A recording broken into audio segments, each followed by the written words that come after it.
Hello everyone, and welcome to the M.O.W. channel. Today, we'll be talking about the 2013 Boston Marathon bombing. Before we begin, please don't forget to hit the subscribe and like buttons. Now, let's get started. April 15, 2013 Monday, Boston, Massachusetts, was filled with excitement and celebration for Patriots' Day, an annual holiday commemorating the battles of Lexington and Concord, the spark that ignited the American Revolutionary War. Traditionally, this is also the day of the Boston Marathon, one of the oldest and most prestigious marathons in the world. The 117th Boston Marathon was not merely a sporting event, it was a cherished civic celebration, symbolizing unity, endurance, and the proud history of the city. This chapter paints a vivid picture of a cheerful, hopeful atmosphere around the finish line, where hundreds of thousands had gathered, and contrasts it with the hidden, deadly threat quietly approaching beneath the surface. The marathon began in Hopkinton and stretched 42.195 kilometers, ending on Boylston Street in Boston's Back Bay area. This finish line was the heart of the event, where over 27,000 runners from around the world pushed past their limits to reach their goals. Along both sides of the final stretch, nearly 500,000 spectators cheered passionately, offering encouragement that transcended nationality and race. It was a radiant spring day. Families held signs for loved ones, children waved flags, and friends captured moments of triumph with cameras. The entire city pulsed with life and joy. Behind the scenes, however, Boston had already activated its emergency and security protocols, anticipating the typical injuries and exhaustion associated with such a massive event. A large medical tent was set up near the finish line, staffed by doctors, nurses, and EMTs, a team that, just minutes later, would become crucial in saving lives. Local and state police, along with several Department of Homeland Security personnel, were deployed to maintain order. Yet their focus was primarily on crowd management and general safety, not on countering the kind of covert, large-scale terrorist threat that was about to unfold. Into this peaceful scene stepped Tamerlan Tsarnaev and Dzhokhar Tsarnaev, brothers who had fallen deep into radical ideology and nurtured a growing hatred toward the U.S. government and the Western world. They had chosen this marathon, a symbol of peace and resilience, as the stage for their violent message. Each brother carried a pressure cooker bomb hidden inside a large backpack,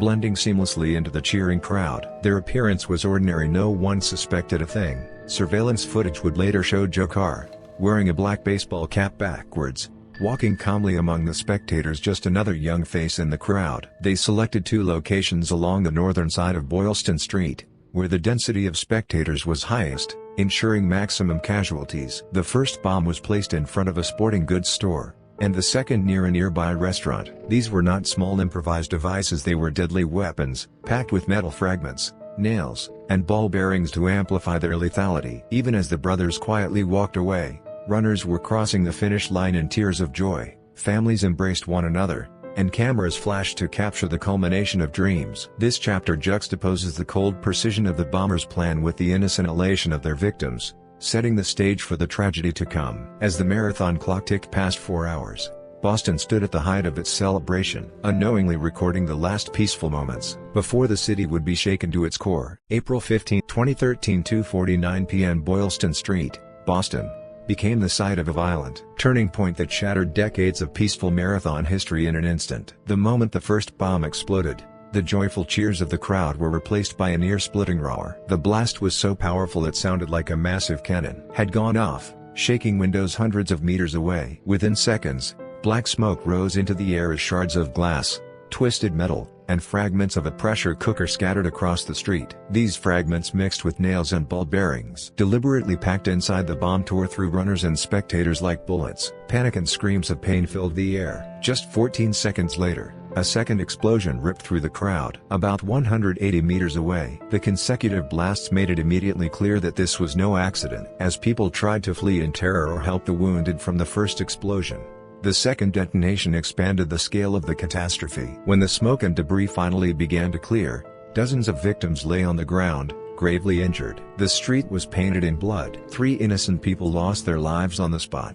and hundreds were injured. Because the pressure cooker bombs were designed to send shrapnel flying at ground level, many victims suffered devastating lower body injuries. Without rapid bleeding control, countless lives would have been lost within minutes. Amid this unprecedented chaos, the first light of hope came from the bravery of ordinary citizens and first responders. While some fled in panic, Many others instinctively ran toward the danger. They were not all uniformed officers or firefighters. Many were runners, medical staff from the nearby first aid tent, and ordinary spectators who refused to stand by. The medical team stationed near the finish line immediately activated their emergency response protocols. A tent originally prepared for dehydration and muscle cramps was instantly transformed into a mass casualty treatment center. Doctors and nurses worked tirelessly to stabilize severely wounded victims brought in from the blast site, a response that proved crucial in increasing survival rates before hospital transfers. The most urgent threat was massive bleeding. Many victims had suffered traumatic limb injuries, and without quick intervention,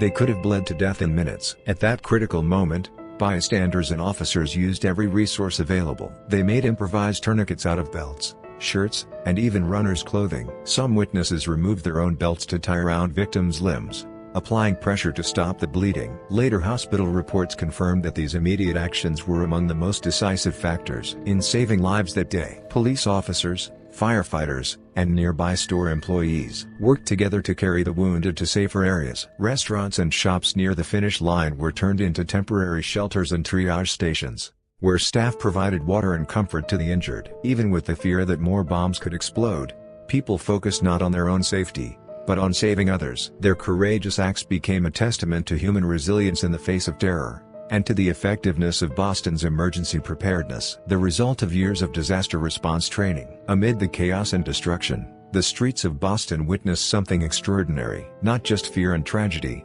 but a profound display of human solidarity and compassion. In the darkest of moments, in the aftermath of the Boston Marathon bombing, a massive joint investigation was launched, led by the Federal Bureau of Investigation (FBI). Boylston Street, the site of the explosions, was immediately sealed off as hundreds of investigators and forensic specialists combed through the debris. In an intense search for evidence, every fragment from pieces of pressure cookers and nails to bits of circuit boards was meticulously collected and analyzed, providing vital clues about how the bombs were built and what motives lay behind the attack. However, the most crucial resource in the early stages of the investigation was digital evidence. Authorities gathered thousands of photos and hundreds of hours of video footage from spectators, nearby businesses, and news outlets. It was an unprecedented task, reviewing an enormous volume of visual data frame by frame. After days of exhaustive analysis, investigators finally identified two men, calmly setting down their backpacks near the finish line, before disappearing into the crowd. They were labeled Suspect 1 and Suspect 2.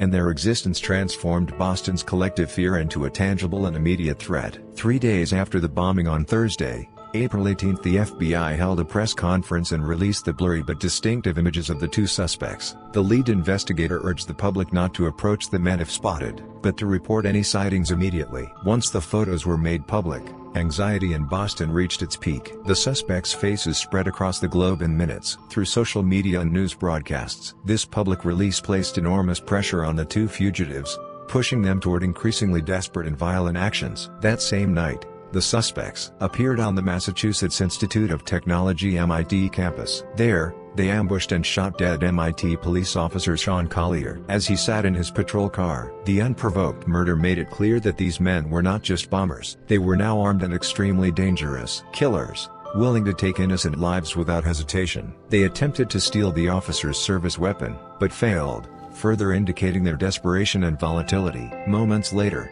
the brothers carjacked a vehicle, kidnapping the driver at gunpoint. During the terrifying ordeal, the captive overheard their conversation and realized that his abductors were, in fact, the Boston Marathon bombers. When the carjackers stopped at a gas station, the driver made a daring escape and alerted police. Thanks to the information he provided, law enforcement was able to track the stolen vehicle's location, setting off a massive manhunt. The pursuit culminated in a violent shootout in the quiet residential neighborhood of Watertown. In the early hours of Friday morning, police and the brothers exchanged heavy gunfire. The suspects even threw homemade explosives at officers, turning the suburban streets into a battlefield. A transit police officer was critically injured amid the chaos. Eventually, the brothers found themselves cornered at the end of a narrow street. In the ensuing struggle, Tamerlan Tsarnaev, the older brother, was gravely injured and captured. However, in a shocking moment, Dzhokhar Tsarnaev tried to escape by driving over his wounded brother. In the stolen car, fleeing into the darkness, Tamerlan was taken to the hospital, where he later died from his injuries. Dzhokhar,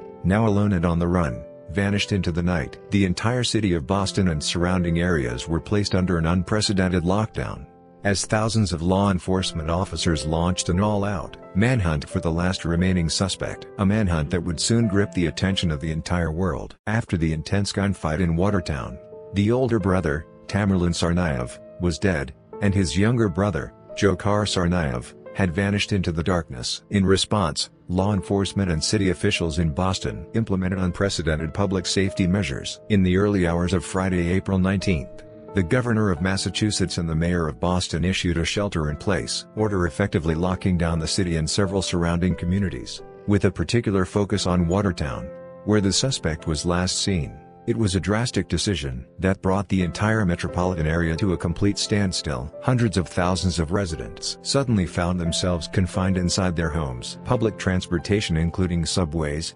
buses, and commuter trains was entirely suspended, and even taxis and ride-share services like Uber were halted. All public and private schools, universities, and non-essential businesses shut their doors. The normally bustling streets of Boston became eerily silent and empty, resembling a ghost town. From behind their windows, residents could hear nothing but the sound of helicopters circling overhead and the low hum of police vehicles patrolling deserted streets. This lockdown was more than a safety precaution. It became a symbolic reminder of how swiftly terrorism can paralyze a modern city and strip away the normal rhythms of civilian life. Citizens, filled with fear and uncertainty, clung to their televisions and radios for real-time updates on the manhunt for the armed fugitive. Authorities repeatedly urged residents to remain vigilant and report any suspicious movement or object immediately. Thousands of federal agents, state troopers, and local police officers were deployed throughout Watertown, conducting an exhaustive house-to-house search. Tactical vehicles and SWAT units rolled through quiet neighborhoods,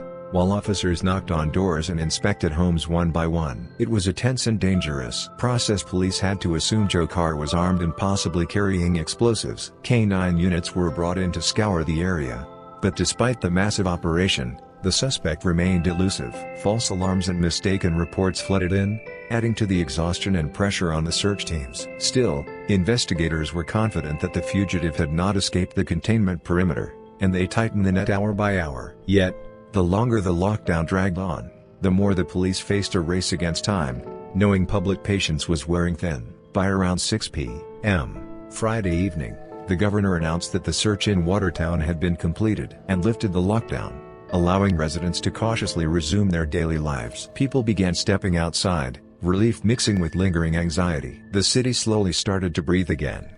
But just moments after the order was lifted, a dramatic twist unfolded. David Hannaberry, a resident of Watertown, noticed something unusual in his backyard. The cover on his boat appeared to be loose. Having lived near the site of the earlier gunfight, he sensed something was wrong and immediately called the police. Responding officers arrived swiftly. Using thermal imaging cameras, they confirmed that a human heat signature was emanating from inside the boat. A tense standoff followed as police surrounded the area. Through loudspeakers, they urged Dzhokhar to surrender peacefully, while tactical teams prepared to minimize the risk of another gunfight. At last, Dzhokhar Tsarnaev, wounded and exhausted, emerged from the boat and was taken into custody. He had suffered injuries to his neck and legs and was too weak to resist. Under the watchful eyes of helicopters circling above and scores of armed officers on the ground, the manhunt that had paralyzed an entire city finally came to an end. When news of his capture spread across Boston, the city seemed to exhale in collective relief. Over police radios, officers cheered, "We got him. The hunt is over.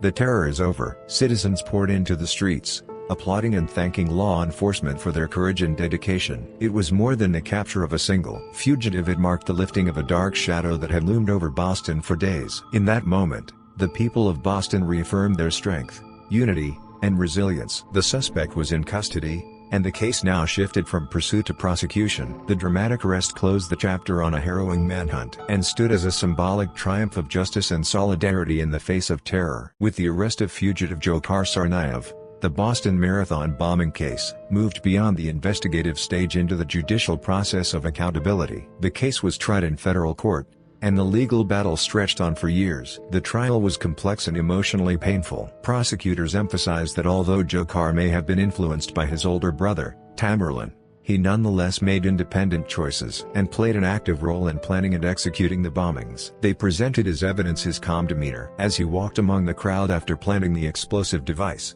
as well as the brutal acts of violence he committed during his escape, including the killing of a police officer. The trial unfolded in two main phases: the verdict and the sentencing. In April 2015, the jury found Joe Carr guilty on all 30 counts, many of which carried the possibility of the death penalty. During the sentencing phase, the jury carefully weighed the aggravating and mitigating factors presented by both sides. The prosecution underscored the calculated cruelty and deliberate planning of the attack, supported by the victims' heartbreaking testimonies. The defense argued that Joe Carr had been dominated and radicalized by his brother's extremist ideology and therefore deserved leniency. After lengthy deliberation, the jury recommended the death penalty, and in June 2015, a federal judge formally sentenced Joe Carr to death. The verdict carried symbolic weight, a judicial reckoning for the tragedy that had scarred Boston. While the legal process continued, the victims of the bombing fought their own difficult battles toward healing and recovery. In addition to the 3 innocent civilians killed at the scene and the police officer slain during the manhunt, more than 260 people were injured. Among them, over 16 survivors suffered limb amputations, and many faced lifelong physical and psychological trauma. These survivors endured multiple reconstructive surgeries, prosthetic training, and long-term psychological therapy. To support them, the Boston community established the One Fund Boston, a massive charitable foundation that raised tens of millions of dollars worldwide. The funds helped victims cover medical expenses, living costs, and rehabilitation efforts. Survivors formed a close-knit support network, encouraging and uplifting one another as they rebuilt their lives. Many overcame their disabilities and rejoined society, and some even devoted themselves to public service, using their experience to inspire others. Their resilience stood as a living testament to the indomitable human spirit. In the aftermath of the bombing, the city of Boston rallied around a powerful slogan: "Boston Strong." This was more than a phrase; it became a symbol of unity, courage, and defiance against terror. Boylston Street, the site of the attack, was swiftly restored, and in 2014, the Boston Marathon returned stronger than ever. Thousands of runners crossed the finish line in honor of the victims, cheered on by crowds that filled the streets with renewed hope and determination. The marathon transformed from a reminder of terror into a celebration of healing and perseverance. Years later, official memorials were erected at the 2 bombing sites. Crafted from granite and bronze, they bear the names of the 3 victims and carry deep symbolic meaning. Cherry blossom trees were planted nearby, designed to bloom each April as a living tribute to those who lost their lives. What was once a scene of tragedy has become a place of remembrance and reflection. The Boston Marathon bombing left an indelible scar on the city, but it also revealed to the world the extraordinary strength of the human spirit. The selflessness and courage shown by police, firefighters, medical workers, and ordinary citizens became the most powerful weapon against hatred and violence. Boston chose to be remembered not as a city of terror, but as one of resilience and unity. That spirit continues to this day, echoing in the steady footsteps of runners crossing the marathon finish line every April. That's all for today's story. Please don't forget to like and subscribe. We'll be back tomorrow with another case.